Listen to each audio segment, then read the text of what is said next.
Good morning on this April the 26th. We have a wonderful little thought for the day, the pondering of the day from Bedside Blessings by Chuck Swindoll. He says, I have never met a person who didn't have a reason to blame someone else. Every one of us can blame somebody for something that has happened in our lives. But don't waste your time. What we need most is a steady stream of love flowing among us. Love that quickly forgives and willingly overlooks and refuses to take offense. That is the hardest thing in life, you know that? Because many times, if we are active in church work or we work on a job day by day and we're not just home alone by ourselves, someone's going to do something that we could honestly say, that offended me. But how we react to it, that's a different story. Beloved, if God so loved us, we also ought to love one another. 1 John chapter 4, verse 11. We need to hear that. We need to read that often. And I am just sorry to tell you, but it is true. Offenses come. Whether it's you, it's me, whomever, it doesn't matter. Offenses are going to come. Hard to deal with. And I often say it, harder for women many times than men. But I do know men that have fallen because of something someone said or did in the church. That means they've chosen to fall beneath that load.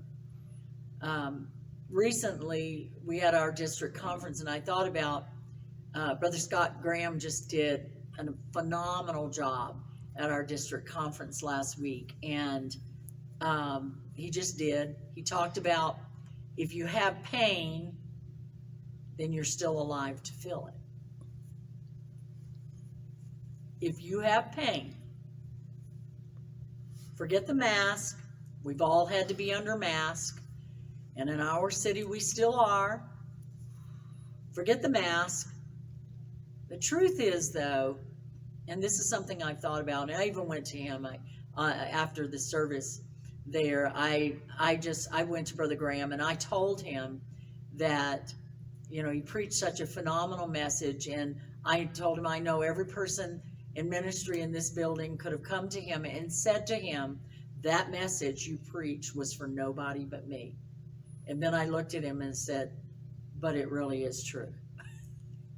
Because pain comes, whether it was in the form of what maybe I have come through and just standing by my husband when he was so weak in his body because he was so sick and not knowing the outcome of that just yet kind of thing. And the pain that was there and the grief and the agony.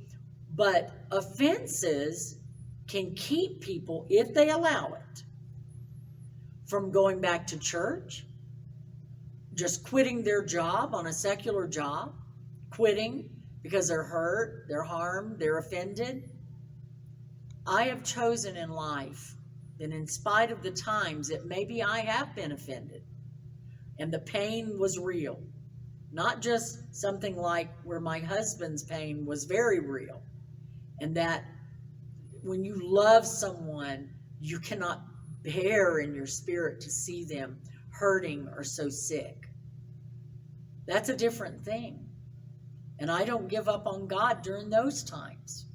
I'm not offended at God because you did this to my husband or you did this to me. There's something in me, some would call it a mask, I don't. I call it picking up your head and allowing God to move through you, even in your brokenness. He doesn't mind that. He does not mind the brokenness. Elijah was broken. Elijah was scared. Elijah was hiding because prophets' heads were being chopped off.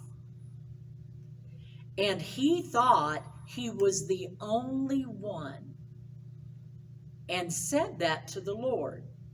Now the Lord came back at that statement with another statement, and that was this: There are many. I have this many more prophets. When Elijah thought he was the only one. But he wasn't the only one left. And God had to let Elijah know that. But God didn't say, oh, you crazy old man, just go ahead and cry yourself to sleep. He didn't do that. He listened to the brokenness of Elijah. So God does do that. But he was teaching him something, and this is what he did. He sent an angel to feed him. He was taken care of in his brokenness. So God does see the brokenness. But I have chosen in my life, and I pray that you're listening to me in this part, to pick up myself and take a deep breath, and I cry out to God, even in my brokenness, and I say to God, give me wisdom to overcome this, because I have a work to do for you, God, and I cannot cover it up in the offenses of life and the harm and all those things. I cannot cover it up and just quit.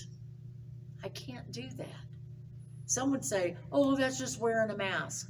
I find that if I do that, if I were to get in the pulpit and do that all the time, I'd probably have a whole group of people walk out the door, because they're going through things themselves. And some of you listening to me today are going through those things as well. You're not alone. But how we handle our brokenness and how we go ahead and forgive. I hate to tell you, the old saying, forgive and forget, that forget part takes a little bit longer.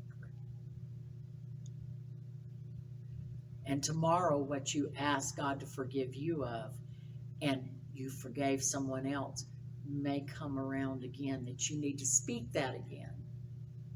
But isn't it better for us to love one another, even in our brokenness? There will be times that your confidant, your friends will surround you, and that'll be that time of prayer. Oh my goodness, during the district conference, I saw one of the most beautiful things. My husband had reached out for my hand, and at one point where he had just given it all, and at that point he was just kind of sitting down in the chair, and then we were asked to stand, and he put his arm around me and he prayed for his wife and our togetherness through the toughest time of our life. And he was there, and then those words came, to find someone that you want them to know they can make it. Someone besides me. Now focus is off of me, and I can focus on someone else, to touch them and to pray over them and say, you can make it.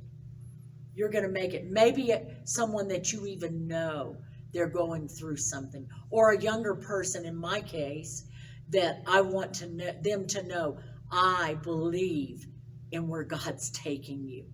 I believe in the journey that's ahead of you, because someone has to follow us. And yet the younger do not need to forget the elder that has seen them along the way. And all of a sudden I was pushing my chair up at that table, and I looked, and one of our precious brethren had come up behind my husband and put his hand on his back. And then I looked as I was making my way to who I knew God had put in my mind to go and pray with and to encourage. And there was another man that put his hand on that man's back to pray for the elder. And then another man, and it was a chain of men. It was the most beautiful thing. It was one of those things you wish okay, God, I'm supposed to be going to find him, but I sure do wish somebody would take a picture of this. Because there's the elder that has come, it seemed close to that point of God taking him home, but God restored and revived with help that is continuing to come and build and strengthen. And you see that chain. I have no clue if someone is listening to me was at that district conference that had a picture of that. But that's who we need to be. We need to be encouragers of one another. We need to be helping each other and loving each other, and the offenses will come, and you can't always correct that person that's so crash and brash and they just speak whatever. We don't have time for that. I told the Lord that. We don't have time for that. It stings for that time. And the tears may even come to you, to your confidant that prays over you. Because you need one of those. But you better make sure they're a confidant. Because those that are not confidants can do you harm. And here it goes. The cycle goes again. The cycle goes again. That's a beautiful word for us to ponder today. Get rid of the offenses of the past. Get rid of them. Because I don't know a person that doesn't have someone to blame. And it truly is. There are times you can blame someone. But if that's all we do, and we never get on with the work of God, what good has that done us? I've said it before. That becomes a chain about our neck. And I don't want it. I don't have time for that. I have too much. I'm telling you, today I could go and plan about 5 churches. Do you understand that? 5 different areas came to mind. Boom, boom, boom. Where I could just go and plant a church and start Bible studies there. Preaching points. Let's just do it. Let's just get up and do it. But if we allow ourselves to succumb to what someone else wants us to, put a cap on them, and it's probably jealousy that takes them there. Do you understand that? It takes someone that's so jealous that they would just throw you under the bus. Stop that and rise above it. It's not a mask. It's survival in Jesus. I pray that you have a blessed day. Let's pray right now. God, I feel your spirit in this place, and there's a great work to do, even beyond me and beyond Family Worship Center. There's such a great work to be done in these last days. And for the time that you have us here, God, I pray, Lord, you would let your anointing flow and fall right in this place, right here at this moment. This is where we are. And I pray you would allow that to go out to those that are listening today. Pick ourselves up from our woe and from our offenses. And God, just use us. Put a spark in our mind that will turn into a great flame, oh God, of your spirit, that we can minister to someone else today and turn the focus around us to go outward. I ask these things today in Jesus' name. Amen. We begin our reading in 1 Chronicles chapter 5, reading from the New King James Version. Now the sons of Reuben, the firstborn of Israel, he was indeed the firstborn, but because he defiled his father's bed, his birthright was given to the sons of Joseph, the son of Israel, so that the genealogy is not listed according to the birthright. Yet Judah prevailed over his brothers, and from him came a ruler, although the birthright was Joseph's. The sons of Reuben, the firstborn of Israel, were Hanok, Palu, Hezron, and Carmi. The sons of Joel were Shemaiah, his son, Gog, his son, Shimei, his son, Micah, his son, Reiah, his son, Baal, his son, and Bera, his son, whom Tiglath-Pileser, king of Assyria, carried into captivity. He was leader of the Reubenites, and his brethren by their families when the genealogy of their generations was registered. The chief, Jael, and Zechariah, and Bela, the son of Azaz, the son of Shema, the son of Joel, who dwelt in Auror as far as Nebo and Baal-Meon. Eastward they settled as far as the entrance of the wilderness, this side of the river Euphrates, because their cattle had multiplied in the land of Gilead. Now in the days of Saul they made war with the Hagrites, who fell by their hand, and they dwelt in their tents throughout the entire area east of Gilead. And the children of Gad dwelt next to them in the land of Bashan, as far as Sakah. Joel was the chief, Shaphan the next, then Jani and Shaphat in Bashan, and their brethren of their father's house, Michael, Meshullam, Sheba, Jorai, Jachin, Zia, and Eber, 7 in all. These were the children of Abihail, the son of Huri, the son of Jeroah, the son of Gilead, the son of Michael, the son of Jeshushai, the son of Jado, the son of Buz. Ahai, the son of Abdiel, the son of Gunai, was chief of their father's house. And the Gadites dwelt in Gilead and Bashan, and in its villages, and on all the common lands of Sharon, within their borders. All these were registered by genealogies in the days of Jotham, king of Judah, and in the days of Jeroboam, king of Israel. The sons of Reuben, the Gadites, and half the tribe of Manasseh had 44,760 valiant men, men able to bear shield and sword, to shoot with the bow, and skillful in war, who went to war. They made war with the Hagrites, Jetur, Nephish, and Nodab, and they were helped against them, and the Hagrites were delivered into their hand, and all who were with them, for they cried out to God in the battle. He heeded their prayer, because they put their trust in him. Then they took away their livestock, 50,000 of their camels, 250,000 of their sheep, and 2,000 of their donkeys, also 100,000 of their men. For many fell dead, because the war was God's, and they dwelt in their place until the captivity. So the children of the half-tribe of Manasseh dwelt in the land. Their numbers increased from Bashan to Baal Hermon, that is, to Sinir, or Mount Hermon. These were the heads of their fathers' houses: Epher, Ishi, Eliel, Azriel, Jeremiah, Hodaviah, and Jadeel. They were mighty men of valor, famous men, and heads of their fathers' houses. And they were unfaithful to the God of their fathers, and played the harlot after the gods of the peoples of the land, whom God had destroyed before them. So the God of Israel stirred up the spirit of Pul, king of Assyria, that is, Tiglath-Pileser, king of Assyria. He carried the Reubenites, the Gadites, and the half-tribe of Manasseh into captivity. He took them to Hala, Habor, Hara, and the river of Gozan to this day. 1 Chronicles chapter 6. The sons of Levi were Gershon, Kohath, and Merari. The sons of Kohath were Amram, Izhar, Hebron, and Uzziel. The children of Amram were Aaron, Moses, and Miriam. And the sons of Aaron were Nadab, Abihu, Eleazar, and Ithamar. Eleazar begot Phinehas, and Phinehas begot Abishua.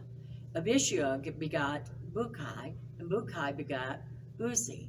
Uzi begot Zerahiah, and Zerahiah begot Marioth. Marioth begot Amariah, and Amariah begot Ahitub. Ahitub begot Zadok, and Zadok begot Ahimaaz. Ahimaaz begot Azariah, and Azariah begot Johanan.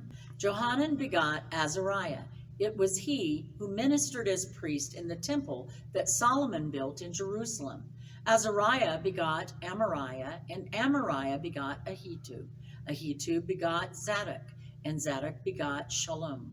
Shalom begot Hilkiah, and Hilkiah begot Azariah. Azariah begot Seraiah, and Seraiah begot Jehozadak. Jehozadak went into captivity when the Lord carried Judah and Jerusalem into captivity by the hand of Nebuchadnezzar. The sons of Levi were Gershon, Kohath, and Merari. These are the names of the sons of Gershon: Libni and Shimei. The sons of Kohath were Amram, Izhar, Hebron, and Uzziel. The sons of Merari were Mali and Mushai.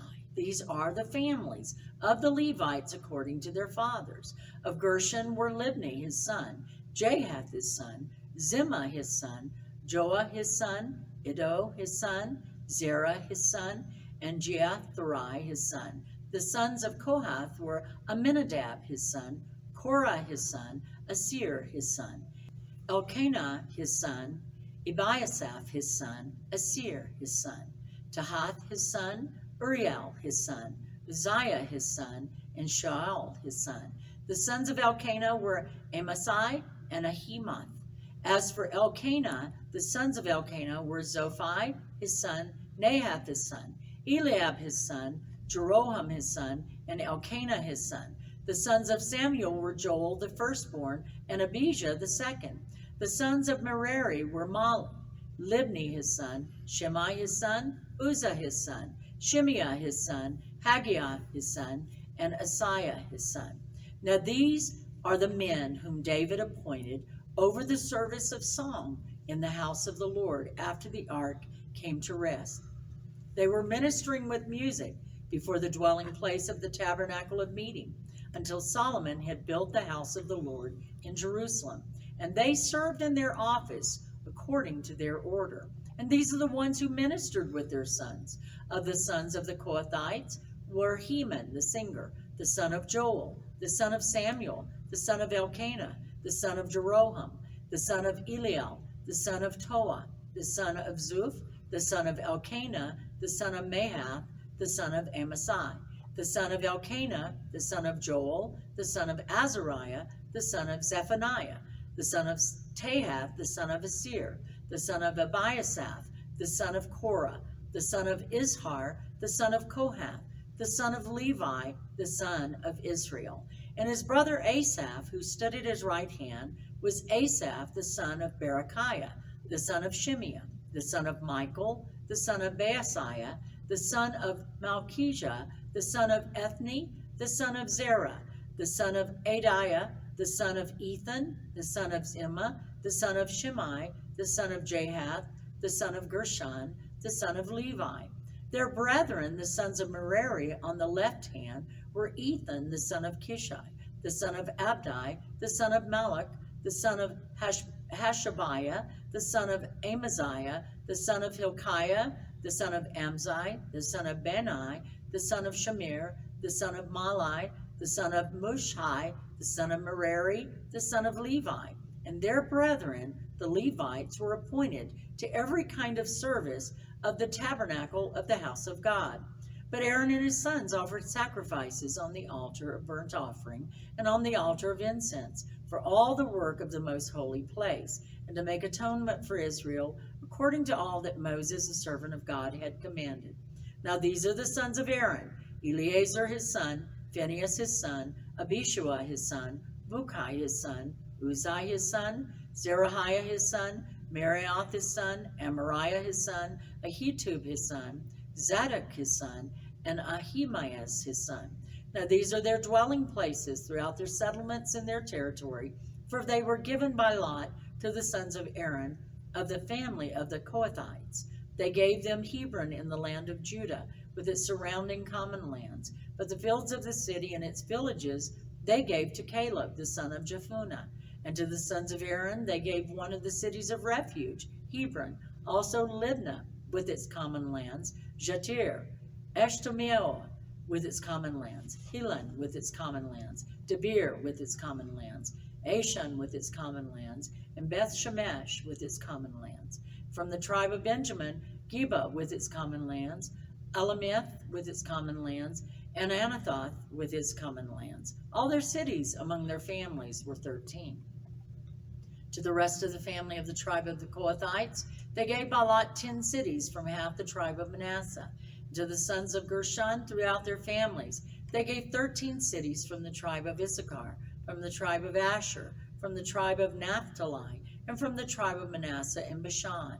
To the sons of Merari throughout their families, they gave 12 cities from the tribe of Reuben, from the tribe of Gad, and from the tribe of Zebulun.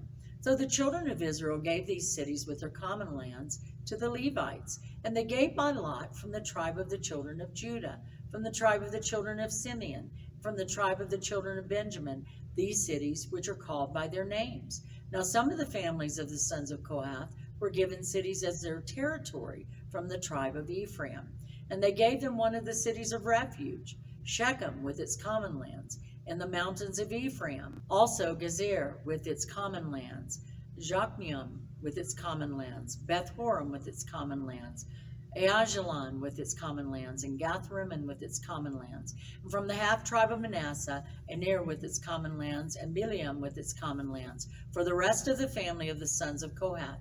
From the family of the half-tribe of Manasseh, the sons of Gershon were given Golan and Bashan with its common lands, and Ashtaroth with its common lands. From the tribe of Issachar, Kadesh with its common lands, Daberath with its common lands, Ramoth with its common lands, and Anum with its common lands. From the tribe of Asher, Mashal with its common lands, Abdon with its common lands, Hukok with its common lands, and Rehob with its common lands. From the tribe of Naphtali, Kadesh and Galilee with its common lands, Haman with its common lands, and Kirjathaim with its common lands. From the tribe of Zebulun, the rest of the children of Merari were given Rimmon with its common lands, and Tabor with its common lands. And on the other side of the Jordan, across from Jericho on the east side of the Jordan, they were given from the tribe of Reuben, Bezer in the wilderness with its common lands, Jasa with its common lands, Kedemoth with its common lands, and Mephath with its common lands. And from the tribe of Gad, Ramoth in Gilead with its common lands, Mahanaim with its common lands, Heshbon with its common lands, and Jazer with its common lands. 1 Chronicles chapter 7.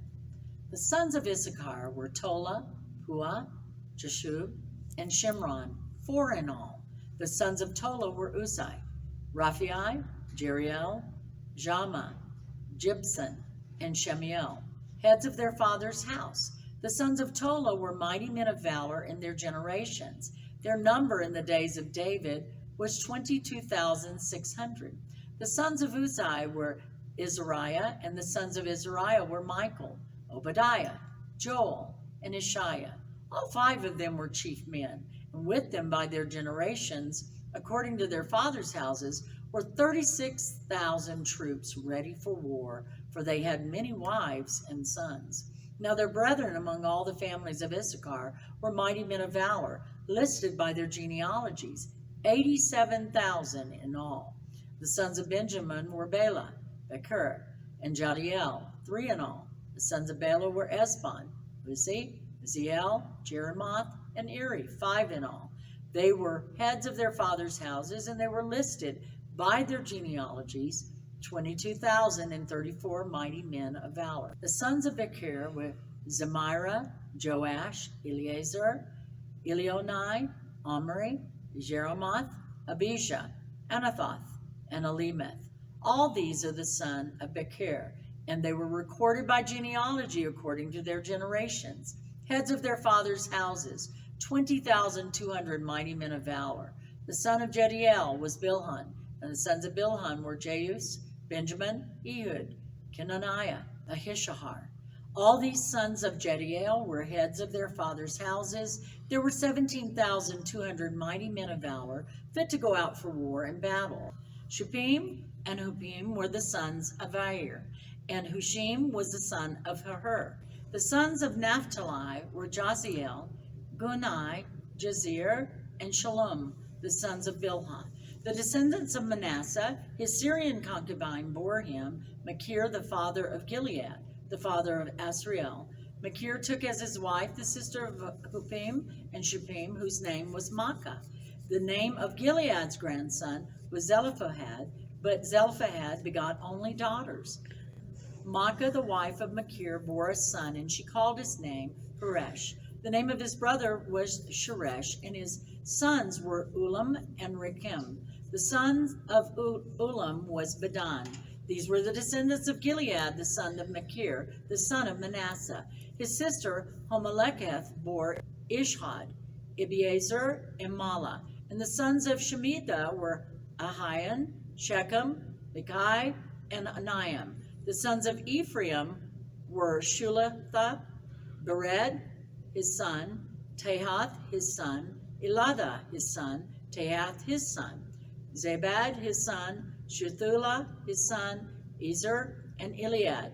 The men of Gath who were born in that land killed them because they came down to take away their cattle. Then Ephraim, their father, mourned many days, and his brethren came to comfort him. And when he went in to his wife, she conceived and bore a son, and he called his name Beriah, because tragedy had come upon his house. Now his daughter was Shira, who built Lower and Upper Beth-horon, and Uzin Shira, and Rephath was his son, as well as Resheph and Tela his son, Tehan his son, Ladan his son, Amihud his son, Elishama his son, Nun his son, and Joshua his son. Now their possessions and dwelling places were Bethel and its towns, to the east Naran, to the west Gezer and its towns, and Shechem and its towns, as far as Ayah and its towns. And by the borders of the children of Manasseh were Bethshean and its towns, Tanakh and its towns, Megiddo and its towns, Dor and its towns. In these dwelt the children of Joseph, the son of Israel. The sons of Asher were Imnah, Ishvi, Beriah, and their sister Sarah. The sons of Beriah were Heber and Malchiel, who was the father of Birzeiah. And Heber begot Japhlet, Shomer, Hotham, and their sister Shua. The sons of Japhlet were Pasak, Bimhal, and Ashvath. These were the children of Japhlet. The sons of Shemer were Ahai, Roga, Jehibo, Aram, and the sons of his brother Helam were Zophah, Imnah, Shalesh, and Amal. The sons of Zophah were Shua, Harnepher, Shual, Bera, Imrah, Bezer, Hod, Shema, Shilshah, Jithran, and Bera. The sons of Jether were Jephunneh, Pispa, and Era. The sons of Ulla were Era, Haniel, and Riziah. All these were the children of Asher, heads of their fathers' houses, choice men, mighty men of valor, chief leaders. And they were recorded by genealogies among the army fit for battle. Their number was 26,000. 1 Chronicles chapter 8. Now Benjamin begot Bela his firstborn, Ashbel the second, Arhara the third, Noah the fourth, and Rapha the fifth. The sons of Bela were Adar, Gera, Abihud, Abishua, Naaman, Ahoah, Gera, Shephuphan, and Huram. These are the sons of Ehud, who were the heads of the fathers' houses of the inhabitants of Geba, and who forced them to move to Manahath. Naaman, Ahijah, and Gera, who forced them to move. He begot Uzzah and Ahihud. Also, Sherharam had children in the country of Moab after he had sent away Husham and Bera, his wives. By Hodesh, his wife, he begot Jobab, Zibiah, Nisha, Malcolm, Jeuz, Zacchaeah, and Mirma.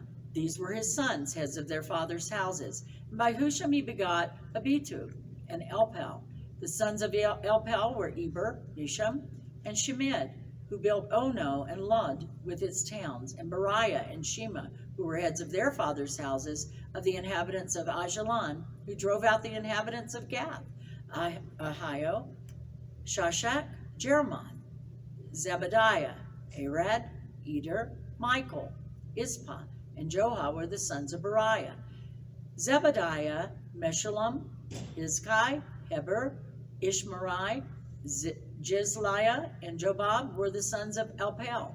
Jacob, Zikri, Zabdi, Eliani, Zelathai, Eliel, Adiah, Beriah, and Shimrath were the sons of Shimei. Ishpan, Eber, Eliel, Abdon, Zikri, Hanan, Hananiah, Elam, and Tothijah. Ifdeiah and Penuel were the sons of Sheshach. Shamsharai, Shehariah, Athaliah, Jerushiah, Elijah, and Zikri were the sons of Jeroham. These were the heads of the fathers' houses by their generations, chief men. These dwelt in Jerusalem. Now the father of Gibeon, whose wife's name was Maacah, dwelled at Gibeon. And his firstborn son was Abdon, then Zur, Kish, Baal, Nadab, Gedor, Ahio, Zechur, and Mikloth, who begot Shimeah. They also dwelt alongside their relatives in Jerusalem with their brethren. Ner begot Kish, Kish begot Saul, and Saul begot Jonathan, Malchishua, Abinadab, and Eshbaal. The son of Jonathan was Merib-Baal, and Merib-Baal begot Micah. The sons of Micah were Pithan, Melech, Teriah, and Ahaz. And Ahaz begot Jehoiada. Jehoiada begot Elameth, Asmaveth, and Zimri. And Zimri begot Mosa. Mosa begot Beniah, Rapha, his son, Eleasa, his son, and Azel, his son. Azel had 6 sons, whose names were these: Azrikam, Bokeru, Ishmael, Shariah, Obadiah, and Hanan. All these were the sons of Azel. And the sons of Eshek, his brother, were Ulam, his firstborn, Jeush the second, and Eliphalet the third. The sons of Ulam were mighty men of valor, archers. They had many sons and grandsons. 150 in all. These were all sons of Benjamin. And that is our reading for the day. A lot of genealogies, a lot of kingdoms, a lot of towns and cities that we hear about. And sometimes because in the stories of the Bible, they're stretched out, I know this is just name after name and town after town. I don't want you to get bored with it. I want you just to continue, bear with me and follow along. And we are reading through now what is our 56th book of the Bible, with only 10 to go after we complete First Chronicles. God bless you. I hope you have a wonderful day.